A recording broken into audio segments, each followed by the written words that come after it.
Me chamo Márcio Paz e hoje eu vou trazer para vocês um framework sobre planejamento de marketing digital. Eu utilizo ele em sala de aula e também nas consultorias para ajudar o meu cliente a compreender de onde é que vêm as decisões, como é que a gente cria o nosso plano de marketing digital. Vamos conhecer ele? Então, pessoal, esse é o framework. Ele é construído em 6 passos, muito mais para ajudar a gente a entender o processo, de um planejamento de marketing digital, tá? Mas vamos entender ele um pouco melhor. Passo 1, nós temos a organização. Onde é que nós temos o start da nossa estratégia? É ela que nós devemos toda atenção e respeito e montamos um briefing com ela, com a verba que é utilizada, com as suas necessidades, com o histórico do que já foi feito, o que não aconteceu, o que deu certo, o que deu errado. Quando a gente tem isso tudo bem feito, esse levantamento, esse trabalho junto com quem já está envolvido há anos com a organização, a gente vai para o passo 2. Esse passo 2, ele consiste em 4 pilares de observação, para a gente aprender o que está acontecendo, identificar oportunidades. O primeiro passo que nós temos é o mercado, olhar para o mercado. Nós temos que compreender as suas características, legislações, o que pode, o que não pode ser feito. Quer ver um exemplo? Quando eu tenho uma consultoria com um cliente na área da saúde, eu tenho que me ater que nessa área tem características muito importantes de comunicação que têm que ser respeitadas. Eu não posso prometer alguma coisa. Não posso dizer, faça um tratamento odontológico e você vai ficar assim e colocar foto de uma pessoa com um sorriso. Existem muitas particularidades na área da saúde e tem que ser construída uma comunicação de uma forma muito cuidadosa, igual da área do direito, enfim. No outro pilar, nós temos os concorrentes. Gente, extremamente importante. Temos que olhar o que os nossos concorrentes estão fazendo, desde o produto, o serviço, que eles estão apresentando, até mesmo suas estratégias de marketing digital. Esses concorrentes, eles são divididos em 2 grupos, o direto e o indireto. O concorrente direto, ele vende o mesmo produto. Então, eu vou dar um exemplo, uma pizzaria. A qualidade da pizza, o tamanho da pizza, o sabor, o preço vai impactar na decisão do nosso consumidor diretamente. O concorrente indireto, como os nomes já são bem fáceis de compreender, ele vai vender um produto similar ao meu. Exemplo, minha pizzaria, nós temos uma hamburgueria ou outro restaurante. O meu cliente, se sai para jantar à noite, ele pode optar entre um dos dois. Então essa decisão não vai ser pautada somente no sabor do produto ou no preço, e sim outras formas, outros serviços, outras apresentações. O ambiente, por exemplo, vai contribuir para escolher entre comer pizza ou comer hambúrguer. No outro pilar nós temos os consumidores. São as pessoas, PJ ou PF, a pessoa física, ou PJ, a pessoa jurídica, que a gente vai comercializar, vai atender, vai compreender, esses dois vão ter a relação com a nossa organização. Então a gente precisa compreendê-los muito bem. E por último, nós temos a realidade dessa organização, aquilo que a gente acabou compreendendo um pouco antes, que são as características dela. Para entender e para trabalhar esse segundo passo, nós temos algumas ferramentas do marketing clássico, que obviamente a gente utiliza aqui porque elas são muito boas. Nós iniciamos pelo FOFA, ou pela análise SWOT, que é uma ferramenta muito utilizada, porém, talvez eu considere ela subutilizada por vários momentos, tá? Ela, como vocês devem ter visto, ela consiste em 2 ambientes, ambiente externo e ambiente interno. O ambiente externo, a gente coloca as oportunidades e as fraquezas.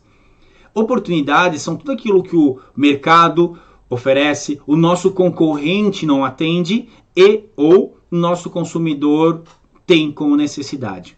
Ameaças é o contrário, é tudo aquilo que o mercado traz como característica que possa atrapalhar nosso negócio, nosso cliente.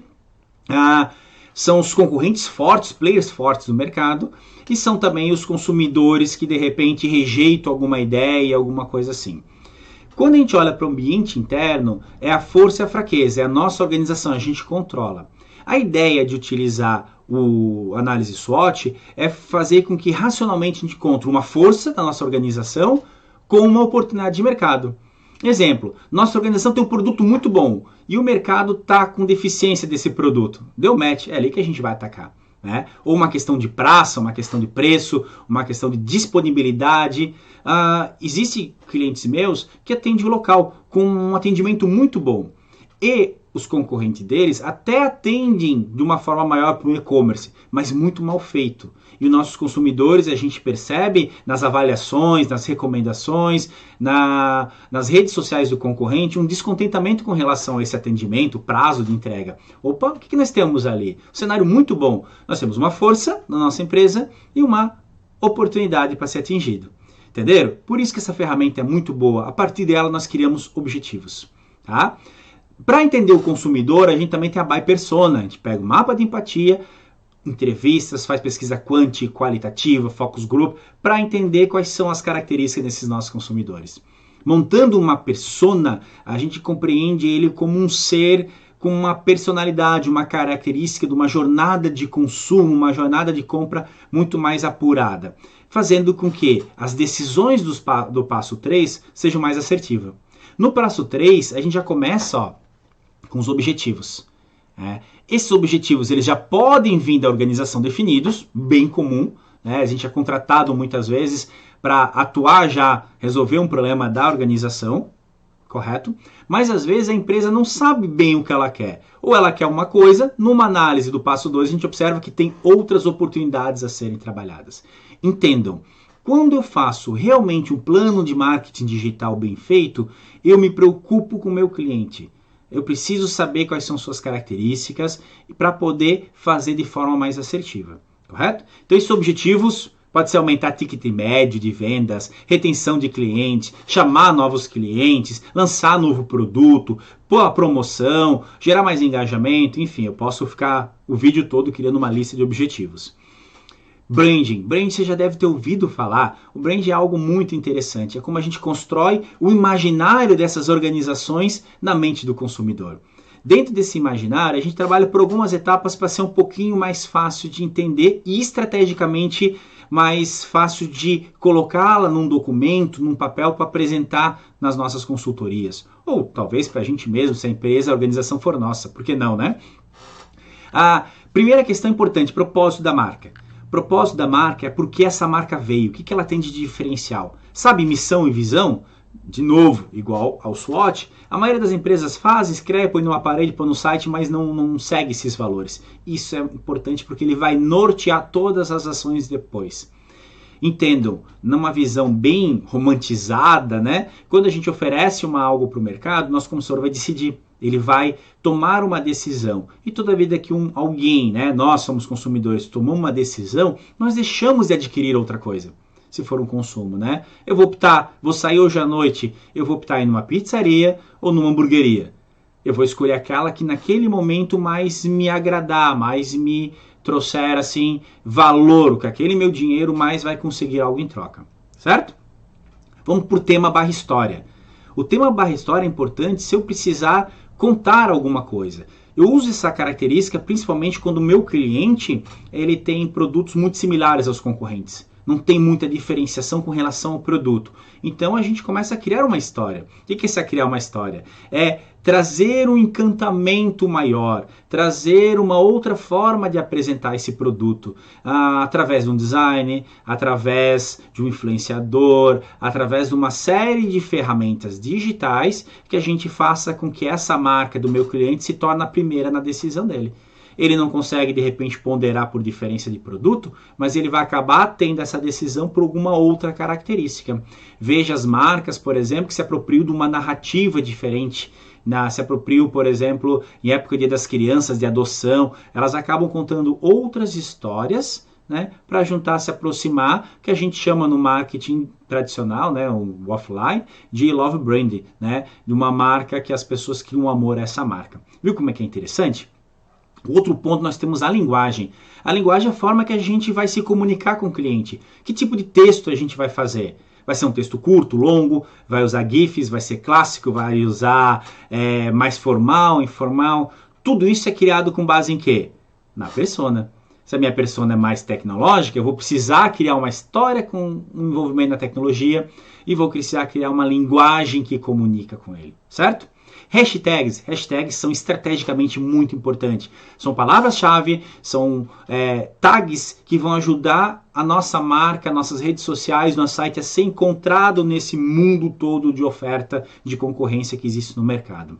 Cores, forma, o design, já vai ser, né, a logomarca, a identidade criada aqui. Tá? De novo, ela vem com base nas características da empresa, seu histórico, sua história, sua forma de trabalhar, com base na característica do mercado, nos concorrentes e no consumidor.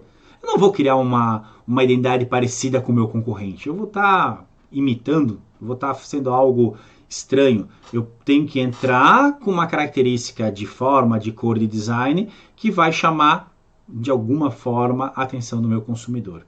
E aí nós temos a frequência aqui também. Olha que interessante. Nesse momento a gente já pode definir estrategicamente qual é a frequência. Com base em quê? No meu consumidor, no mercado e na empresa. O que acontece? Se o meu mercado, né, meus concorrentes, eles postam diariamente, meu consumidor gosta disso, ele está diariamente, eu vou ter que o quê? Entrar com postagens, com conteúdo diário.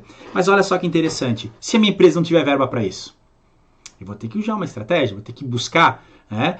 Entendam, quanto maior a frequência de geração de conteúdos, obviamente mais verbas são necessárias para isso. Então eu vou ponderar entre o pilar verba que a empresa tem e o que o consumidor mercado quer e conseguir um balanço, né? Conseguir um equilíbrio desse valor versus necessidade. Correto? Já temos um grande desafio aqui. E olha que interessante, dependendo da sua estratégia, você consegue explicar para o seu consumidor talvez um aumento na verba e assim por diante documentado, registrado, print de tela. Usem vários sites que fazem análise, né, de postagem, de quantidade, frequência de postagem dos nossos concorrentes, correto?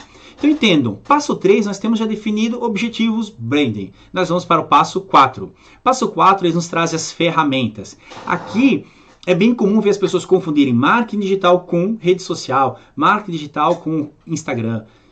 As ferramentas, tá, são formas de eu colocar a minha estratégia, alcançar o meu objetivo. Eu vou ter um Instagram se ele combina com o meu brand e ele contribui com o meu objetivo. Senão, eu não vou ter ele. Entenderam? Então, vamos lá. Nós temos as mídias sociais.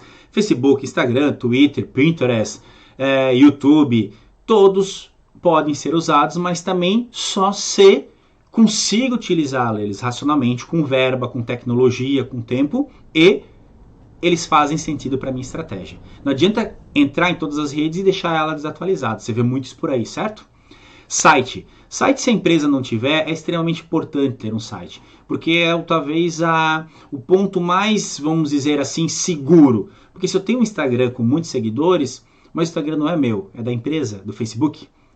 Então eles mudam o algoritmo, eles mudam as regras, eles tiram, enfim, eles podem cancelar, como foi cancelado o Orkut, e eu não tenho domínio sobre isso, apenas eles permitem que a gente utilize essa rede social a nosso favor. E-mail marketing, se a empresa já tiver a lista de e-mails, fantástico. Se esses e-mails já forem fragmentados, fossem estratificados por característica de consumidor, melhor ainda, isso é um sonho para trabalhar. Mas muitas vezes não acontece. Então, talvez eu preciso buscar esses meios, talvez uma landing page, que eu busque esse consumidor qualificado, e aí sim eu disparo um e-mail de forma mais assertiva. Quem de vocês está achando que mandar e-mail marketing é ruim? Não, tá? Alguns segmentos é extremamente importante. Exemplo, business to business, que é negócio para negócio. Um decisor de uma empresa não vai tomar decisão por impulso. Ele precisa analisar, precisa ser convencido que aquele teu produto, serviço oferecido, ele está de acordo com a necessidade. Então, um e-mail bem escritinho, gerando essas informações, é extremamente legal, Marketing de conteúdo. Eu começo a criar conteúdos, O nosso tema, nossa história aparece aqui. Eu começo a criar narrativas. Se eu vendo uma pizza, compro e faço promoção só de pizza, eu atraio um público. Se eu crio um blog com história da pizza, como a pizza é feita, outras características, de onde é que vem matéria-prima de qualidade, eu faço com que o meu consumidor se aproxima mais da minha marca, certo? Nós temos o SEO. SEO, que são as buscas orgânicas. Lá no Google, digita o nome, faz um teste. Pega a tua empresa, vai no Google, vê onde é que ela está ranqueada pelo Google. Tá? Ela teria que estar em cima, senão é capaz que a gente perde muito acesso, muita venda, muitos seguidores. Links patrocinados para aparecer em sites, outros sites, a gente paga para isso. Anúncios da mesma forma, né? A gente cria uma estratégia de comunicação e às vezes a gente tem que aportar para as redes sociais, mídias sociais, apresentarem esses anúncios dentro delas, dentro do Instagram, dentro do YouTube e dentro de outros sites também, né? De outros portais, por exemplo. Influenciadores. Influenciadores, né? Todo mundo é uma estratégia bem comum no marketing digital, porém a grande questão, qual influenciador escolher? Temos um monte, temos os grandes, os pequenos, tal. A decisão de escolha de qual e de que forma esse influenciador vai mostrar o produto vai ser decidido por quem? Pelo marketing que está criando o plano? Claro que não. Da estratégia da persona. Né? Na mapa de empatia que a gente criou no segundo passo, a gente vai ter lá uma questão importante. Quem é que fala com esse meu consumidor também? Quem ele escuta? E aí pode aparecer nossos influenciadores. Entendo, às vezes é melhor eu pegar um micro-influenciador, ou alguns micro-influenciadores, do que um influenciador com uma quantidade muito grande de seguidores, mas não gera engajamento. Na mesma linha nós temos o co-branding, né? Co-branding é o que é? São outras marcas que fazem parceria com você. É bem comum nos meus clientes de moda eu sugerir um co-brand, por exemplo, uma empresa que trabalha com vestuário, fazer o co-brand com acessórios. Essa empresa de acessórios vai também ter vantagem porque a gente vai unir dois grupos de consumidores. Entendo, eles têm que ter aderência, têm que fazer sentido, têm que combinar entre si. Como é que eu sei isso? Informações do passo 2 e a estratégia do brand. Chatbot, um outro exemplo de ferramenta que pode ser utilizada. A gente automatiza um atendimento. Se eu percebo que lá na análise SWOT, né, os meus concorrentes não têm um atendimento rápido, e uma fraqueza minha equipe de atendimento, talvez uma ferramenta do marketing digital seja um bot de atendimento, que o cliente faz a pergunta, as primeiras respostas, a primeira filtragem de atendimento já é feita por ele. Esse é um ponto importante para explicar esse framework, porque a gente vê oportunidades, vê forças e alinha as ferramentas que combinam com isso. Né? Outro exemplo, a persona, vou repetir, a persona, né, o meu concorrente é tecnológico, ele vai gostar de ser atendido por um chatbot. O meu consumidor não é tecnológico, ele é um consumidor mais tradicional, gosta de conversar com um atendente. O chatbot vai causar problema para essa empresa, para o brand, ele não vai ser uma ferramenta correta. Entenderam a brincadeira que a gente faz de ir para um e de ir para outro de conhecer? Interessante, né? Muita estratégia, muito pensamento, muita leitura, conhecer o que a tecnologia tem a nos oferecer e conhecer nosso cliente. Nós somos a ponta entre as tecnologias digitais e a organização que nos contratou, ou a nossa, se a gente for o responsável por essa organização ou funcionário. Correto? Então, nós temos agora nossas ferramentas definidas. Né? Depois vai o quinto passo, que é um passo mais estratégico de gestão. A gente vai ver as pessoas e fornecedores necessários para trabalhar com cada uma das ferramentas. Aqui, às vezes, é um balde de água fria. Porque se eu pegar o chatbot, o último que a gente conversou aqui, é só apertar um botão e ele já se instala? Infelizmente, ainda não. Talvez futuro, né? Vai ter empresas que vão deixar isso prontinho pra gente. Mas eu vou precisar de um programador, alguém que inclua isso na minha rede social, eu vou precisar de alguém que treine, que dê essas respostas, né? Um treinador de robô. E isso gera uma necessidade de contratação de pessoas ou fornecedores, outras empresas. Existe planejamento que a gente faz tudo? Até existe, né? Mas normalmente eu preciso de uma equipe multidisciplinar. Então eu listo elas todas. Faço orçamento, pesquisa, tal, gero valor, busco esses valores para criar a minha tabela de custos a ser apresentada à minha organização que me contratou. Esses custos eles vão ter pessoas e fornecedores, mas também vão ter custos de anúncio. Se eu já planejei que eu quero um crescimento rápido, que o crescimento orgânico pelas buscas do Google não funcionaram no passado, ou não tenho tempo de ir testando elas, eu vou precisar impulsionar esses anúncios. Né? Lembrando, eles vão aparecer nas redes sociais, eles vão aparecer em outros sites. E aí que interessante, quando eu impulsiono esses anúncios, eu vou gastar muito dinheiro se eles aparecerem para todos os milhões de usuários da internet. Se eu tenho uma persona definida, área de interesse, outras coisas que eles gostam, eu mando esses anúncios, né? Eu peço que esses anúncios sejam impulsionados para aquele perfil de pessoa. Automaticamente, o custo por clique, né, se torna muito menor e com pouca verba, 50, 100 reais por dia, 1.000, depende do tamanho da empresa, obviamente, depende do nosso objetivo, vai ser muito mais assertivo. Então, tenho pessoas e fornecedores, tenho custo, eu faço o meu cronograma. O cronograma é outra forma racional de organizar essa bagunça toda. O cronograma eu costumo utilizar o 5W2H, porque é uma tabelinha que a gente coloca a ação, o objetivo, por que eu vou fazer aquilo, quem vai fazer, quanto vai custar e quando tem que ser entregue. Se eu vou botar meu site no ar, para ele estar no ar, se eu precisar de fotos, as fotos vão ter que ser produzidas. Para eu lançar uma campanha de vídeo, eu vou precisar ter esses vídeos produzidos. Vou precisar de modelo, se precisar de apresentador, de câmera, editor, todos os profissionais responsáveis. Quanta coisa, né? E quem achou que marketing digital era simplesmente fazer uma postagem numa rede social? Ah, tu vê, né? As coisas enganam a gente às vezes. E vamos para o último, que talvez é o mais legal, é o mais que demonstra uma característica profissional mesmo no plano de marketing digital, tá? Que é o KPI, né? Que são as chaves e indicadores de performance. O que quer dizer isso? Não adianta, que a gente conhece também com métricas e vaidade, a gente criar um Instagram, conseguir sair de 50 para 50 mil seguidores no Instagram, se isso não converte em venda. Nossa organização, para nossa organização, vai ser um dado vazio. Né? 50 mil pessoas me seguem e falta um E. Né? Agora, 50 mil pessoas começaram a me seguir e minhas vendas aumentarem 10%. Opa, já tem uma comparação. Eu já tenho um índice de chave. A próxima estratégia, para aumentar mais 50%, vou ter que aumentar mais 10%. E aí eu consigo dialogar, ter o ROI, que é retorno de investimento, mais qualificado, e automaticamente eu, como profissional de marketing, vou conseguir entregar algo mais honesto ao meu cliente. Então essas chaves de performance, normalmente a gente utiliza um alinhamento com uma métrica que uma rede social, por exemplo, nos dá, com um índice de gestão, de administração da empresa. Pode ser retorno de venda, pode ser ticket médio, pode ser clique para conhecer o produto ou solicitação do orçamento.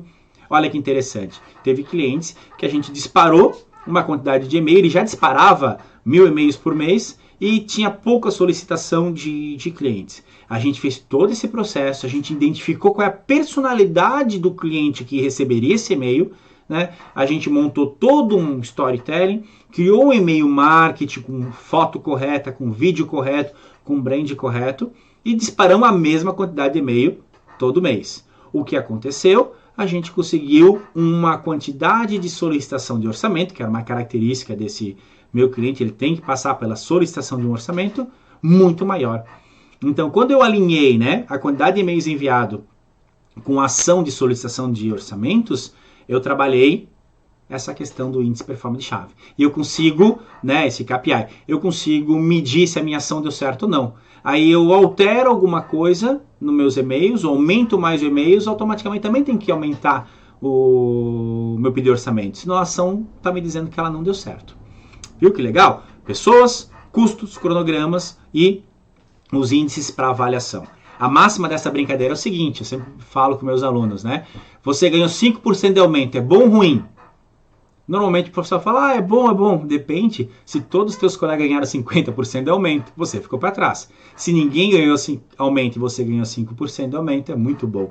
Então, números, eu só consigo avaliar se um número é bom ou ruim se eu comparar com outras coisas. Por isso são as chaves de performance, correto? O sexto passo, para finalizar, vamos para a ação. Aqui a ação eu recomendo usar uma série de técnicas, né? Uma série de formas de colocar e observar o retorno disso tudo.